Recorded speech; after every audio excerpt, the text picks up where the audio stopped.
Hello दोस्तों, good morning. कैसे हैं आप सभी? आई होप कि अच्छे होंगे और पढ़ाई पे अच्छे से कर रहे होंगे। तो दोस्तों, एक और क्वेश्चन हम लेकर के आ गए हैं मुस्लिम लॉ का 3rd सेमेस्टर का। ठीक है, बहुत ही इम्पोर्टेंट क्वेश्चन है। क्वेश्चन है कि किसी मुस्लिम स्त्री को उसके पति के विरुद्ध प्राप्त भरण पोषण के अधिकार का संक्षेप में वर्णन कीजिए, या निर्वाह वृत्ति की परिभाषा दीजिए। मुस्लिम विधि के अनुसार निर्वाह वृत्ति पाने के कौन कौन से अधिकार होते हैं? क्या एक तलाकशुदा मुस्लिम स्त्री भरण पोषण पाने की अधिकारिणी है या नहीं? ठीक है, इस पर हम चर्चा करेंगे। इम्पोर्टेंट क्वेश्चन है। चलिए तो करते हैं स्टार्ट।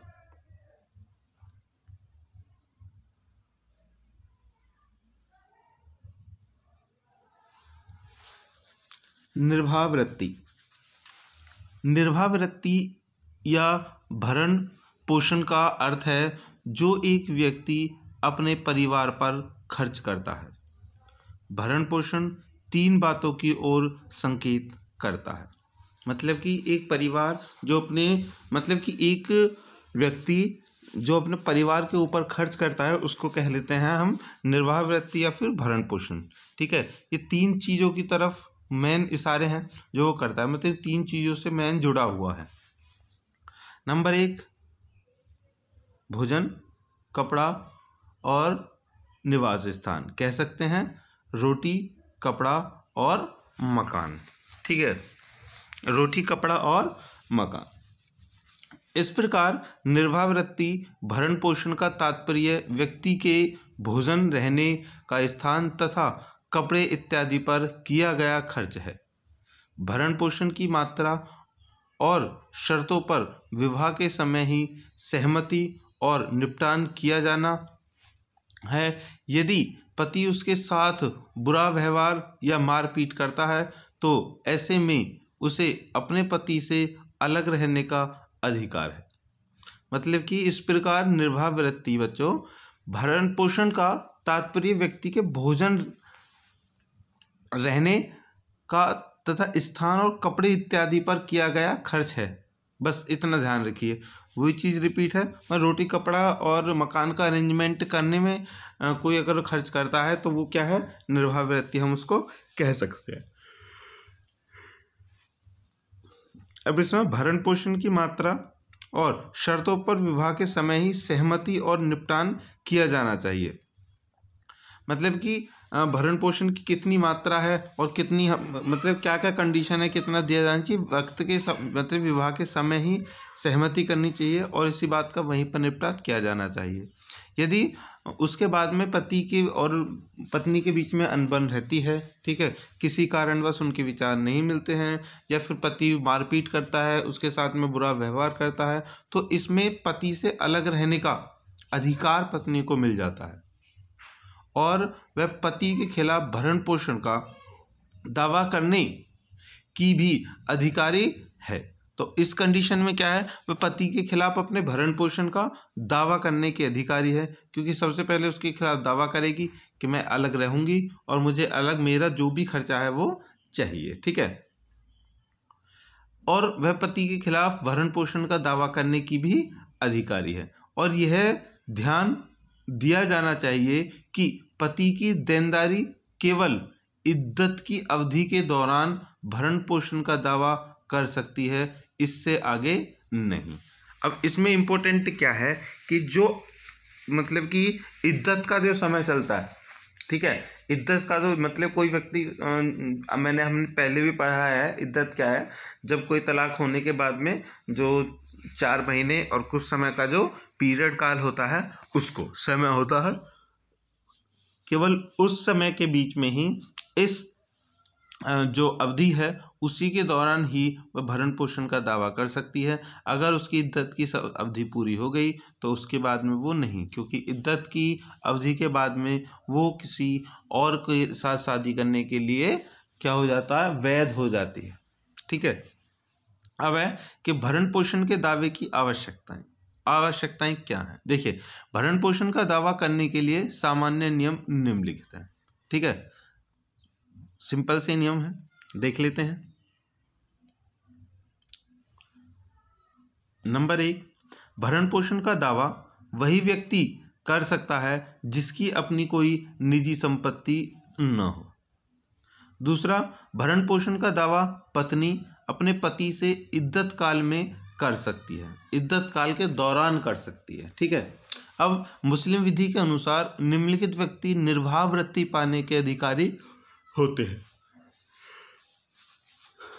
ऐसे व्यक्ति ये होते हैं जो निर्वाह वृत्ति पाने के अधिकारी होते हैं। नंबर 1, पति आश्रय के दौरान, वैधव्य के दौरान, इद्दत के दौरान या फिर विवाह विच्छेद हो जाने पर, मतलब कि पति आश्रय के दौरान जब वो पति के ऊपर आश्रित हो।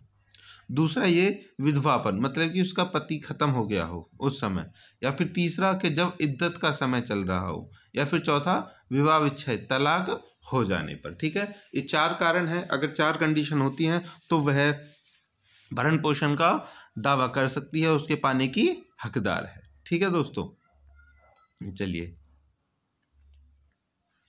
अब पहला है कि पति आश्रय के दौरान।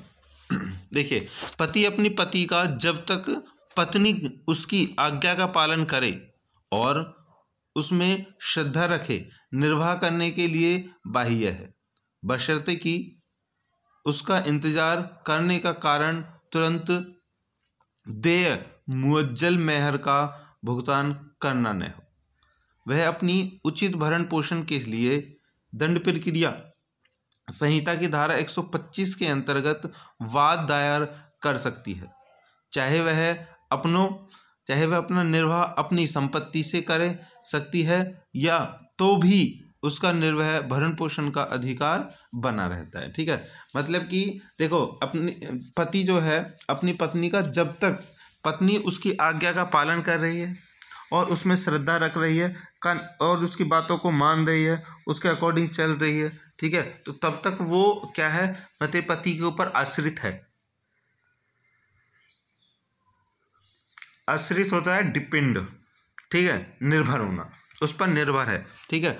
तो उस कंडीशन में अगर पति उसका अलग रहने लगता है या फिर कुछ भी कंडीशन होती है, ठीक है, जब वो उसका मतलब कि वो रोटी कपड़ा मकान उसके लिए अरेंज नहीं कर सकता, तो इस कंडीशन में वो क्या करती है, दंड प्रक्रिया संहिता की 125 धारा 125 के अकॉर्डिंग, ठीक है, उसका खर्चा, ठीक है, कहते हैं ना खर्चे का केस 125 वही है, उसको वो बंधवा सकती है अकॉर्डिंग टू द लॉ। चलिए, दूसरा है वैधव्य के दौरान, मतलब कि वैधव्य विधवापन, ठीक है, विडोहुड, पति की मृत्यु हो जाने पर पत्नी इद्दत की अवधि में या उसके बाद विधवा निर्वाह भरण पोषण प्राप्त करने की हकदार नहीं होती है, यदि उसे मेहर प्राप्त हो गई है तो।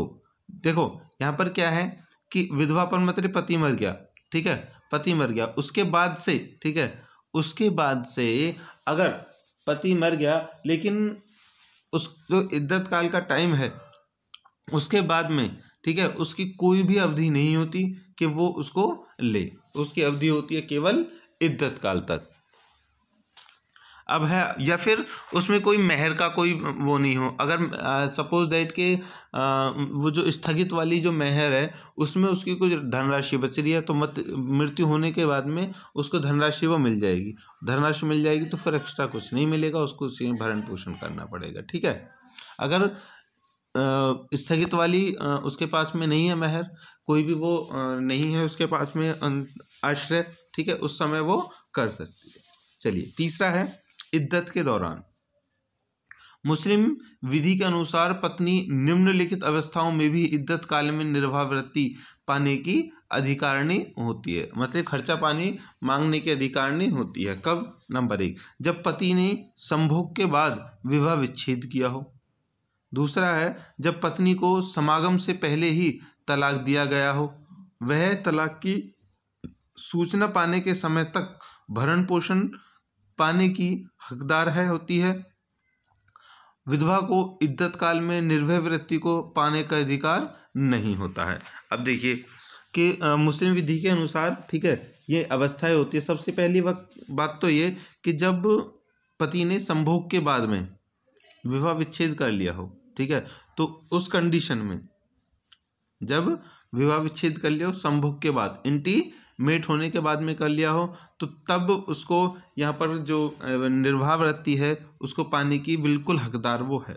दूसरी कंडीशन में यह है कि जब पत्नी को समागम से पहले, ठीक है, मतलब मिलने से पहले तलाक दिया गया हो, ठीक है, मिलने से पहले तलाक दिया गया हो, वह तलाक की सूचना पाने के समय तक, जब तक उसे सूचना मिलेगी तब तक वो क्या है कि भरण पोषण पाने की अधिकार होगी। दूसरा, विधवा को इद्दत काल में निर्भय वृत्ति पाने का अधिकार नहीं होता है। ठीक है दोस्तों, तो इद्दत के दौरान की ये कंडीशन है।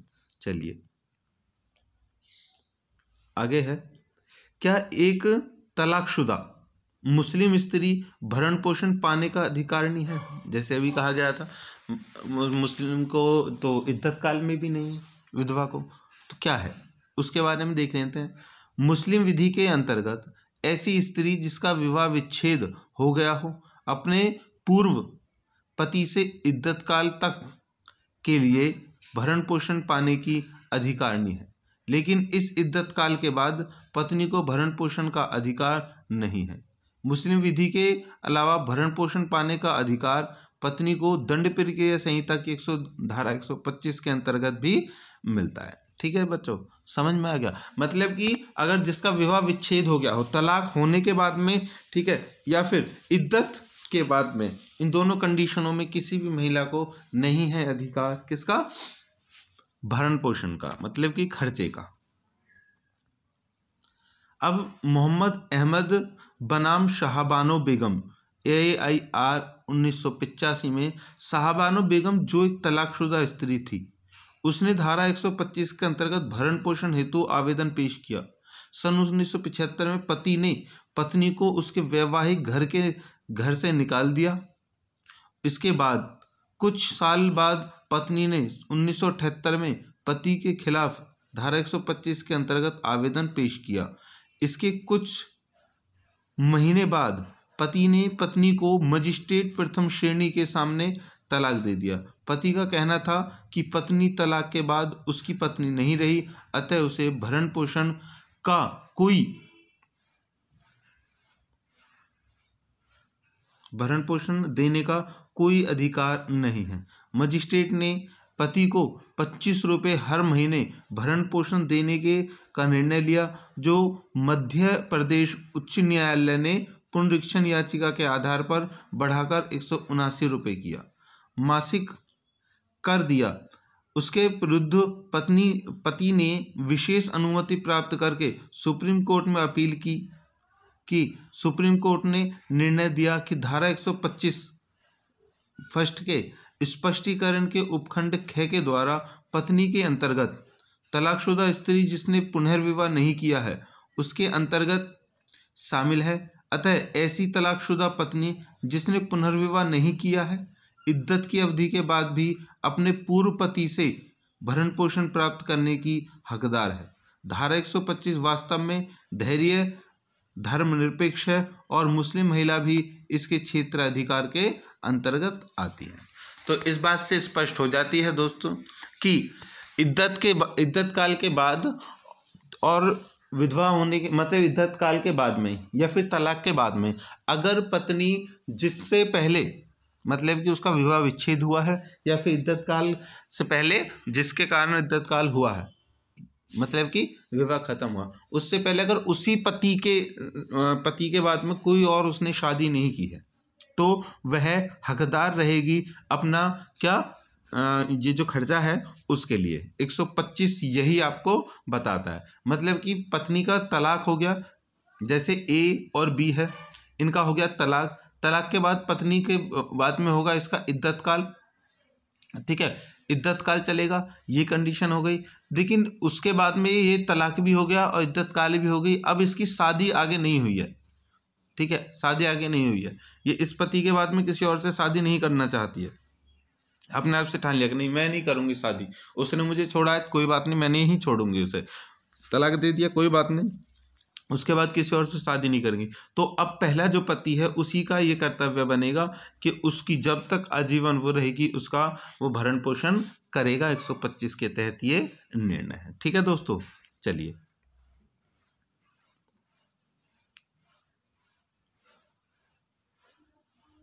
अब है साहबानो बेगम के बाद।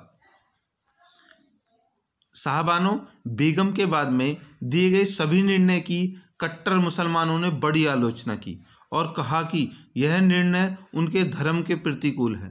कट्टरपंथी मुसलमानों के अनुसार पति तलाकशुदा पत्नी को इद्दत की अवधि के बाद भरण पोषण देने के लिए बाध्य नहीं किया जा सकता। अब देखो, जो पुरुष पक्ष है उसकी मतलब कि समझ जाओ, अगर वो बुरा मान गया, और बुरा मानना उनका इसलिए था, ठीक है, क्योंकि उन्हें ये लगता था कि तलाक देना या विवाह विच्छेद करके और महिला को छोड़ना बहुत आसान है, क्योंकि 2-3 महीने का उनका खर्चा देना होता है, वो भी अपने घर पे ही करवा लो या फिर उसके घर पे कहीं पे भी करवा लो इद्दत के बाद, ठीक है, तो उनसे पीछा छूट जाया करता था। लेकिन जैसे ही 125 धारा आई, इसके अकॉर्डिंग जब ये कंडीशन हुई तो उसमें क्या निर्णय हुआ? उसमें निर्णय यही हुआ कि नहीं भैया, अब उनके कान खड़े हो गए। उन्होंने कहा यार, अगर हमने तलाक दे दिया, तलाक देने के बाद में इसके इद्दत के समय के बाद में अगर इसने किसी और से विवाह नहीं किया, अगर किसी और ने इससे तलाक नहीं, वो निकाह नहीं किया, तो हम तो ताउम्र इसका खर्चा देंगे।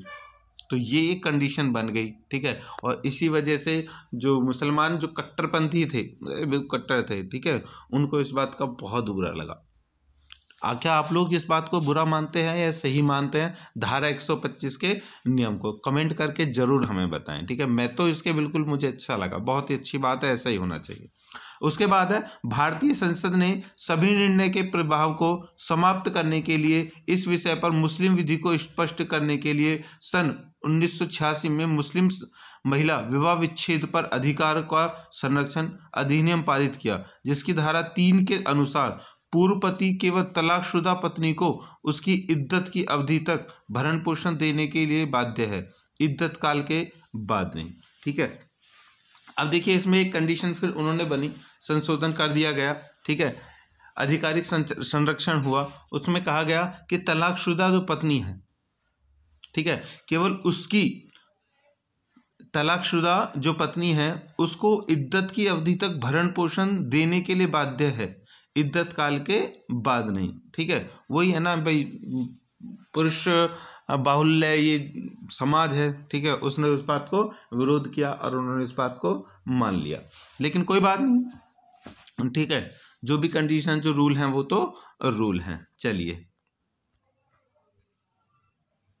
तो बस दोस्तों यहीं तक का था ये क्वेश्चन। आई होप कि आपको समझ में आया होगा, ठीक है, और अच्छा लगा हो तो प्लीज़ लाइक, शेयर और सब्सक्राइब चैनल को जरूर कर दीजिए, ठीक है। मिलते हैं नए टॉपिक के साथ में, नए क्वेश्चन के साथ में। तब तक के लिए बाय बाय।